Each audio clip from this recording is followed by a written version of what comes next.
بعض صحابه کرام داسیو اغیل الله ډیر لوی لوی علمونه ورکړیو لکه عبد الله ابن مسعود رضی الله تعالی عنه دا دومره جلیل القدر صحابی دی فقیه صحابی دی مسائل او د قرآن کریم زده کړه دا یې د رسول الله صلی الله علیه وسلم نه حاصله کړې وه او چې په صحابه کرامو کې با عبد الله ابن مسعود رضی الله عنه موجودو د بل صحابي مبارک دا جرأت نو چې هغه فتوا ورکړې وي او هغه مسائل بیان کړې وي ځکه چې دی د هغې په منځ کې لوی عالمو دا شان خلفای راشدین چې هغه د رسول پاک علیه الصلاۃ والسلام مبارک څلور یارانو هغې د علم یو ډېره لویه برخه او عیسی د نبی علیه الصلاۃ والسلام نه نقل کړې وه او هغې صحابه کرامو ته په خپل دور کې بیان کړه صحابه کرامو تابعینو ته بیان کړه په تابعینو کې یو لوی عالم د دې ټول امت د نبی علیه السلام یو اوچت عالم دین او متبحر عالم او ځان له د مذهب امام اعظم ابو حنیفه رحمت الله تعالی علیه چې دا د صحابه کرامو شاګرد دی د علم هغه برخې هغه ایسې بیان کړي چې هغه ټول دنیا ته د رسول پاک علیه الصلاۃ والسلام د علم هغه رڼا او فیض چې دی دا ورسولو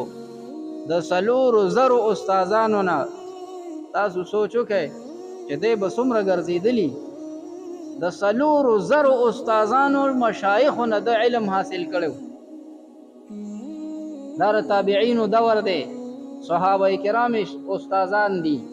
او تابعین شاگردان دي افضل تابعی او بهترین تابعی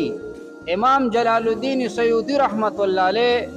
په خپل کتاب تبیض الصحیفه کې لیکلی دي چې زمونږ امام اعظم ورته ځکه وایي چې دا په امامانو کې لوی دی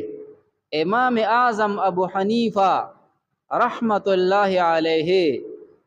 د څلورو زرو استادانو نه علم حاصل کړو چې په دې کې 19 استادان د نبی پاک مبارک صحابانو د عبد الله ابن مسعود صاحب نه علم حاصل کړو او د عبد الله ابن زبیر صاحب نه علم حاصل کړو دا سه د ګڼ شمېر صحابه او د اهل بیتونه چې کوم د رسول پاک علیه السلام د کور او د خاندان خلکو امام سیدنا امام جعفر صادق رضی الله تعالی عنہ نے سبق حاصل کړو او په خپل و امام صاحب رحمت الله علیه فرمایل لولا السنتان لهلك النعمان کچره د امام اعظم ابو حنیفه رحمت الله علیه یعنی خپل ځان یادولو د دو کال نوی د علم د حاصلولو نو نعمان به هلاک شوی وی العیاذ بالله هغه عظیمه هستی په تابعینو کې د علماو په سب کې چې په کوم ځای امام اعظم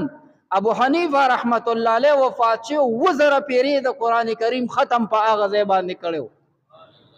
هغه عظیمه هستی په تابعینو کې چې په یو رکعت کې غون قران ختم کړو خانه کعبه کې دن عبادت کولو خطیب بغدادی رحمت الله علیه 44 نمبر جلد کې د امام اعظم ابو حنیفه رحمه الله مناقب بیانای دې ته تاسو ګورئ حج شریف تلاړو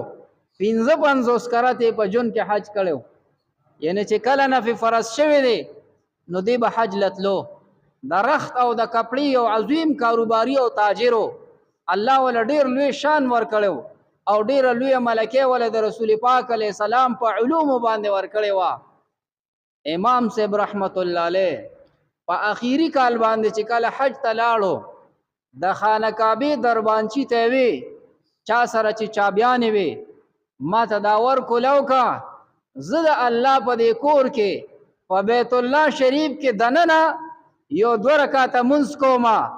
امام صاحب رحمت الله علیه تا د خانه کعبه ور په خپل باندې کولو شو دننه ورغه په 2 رکعاتو نفل باندې اودرید څنګه نفل کول سید په یو رکعت کې سالم قران ختم کو ختم القرآن فی رکعت واحده په یو رکعت کې قران کریم ختم کو دویم رکعت مختصر غوندې وکړو دا هغې له الله طاقت ورکړی و ته به حیران چې 10 سپارې قرآن په یو رکعت کې څنګه ویلی شي نو په 10 منټه کې یو سپاره څنګه ویلی شي ته ویلی شي زه درله سپاره در کومه ډډې په ډډې به ورته اوړي کله به دله اسویلي درځي کله به دله خوب جوټې درکوي کله به یو خبره ماته او بلې به اوږدی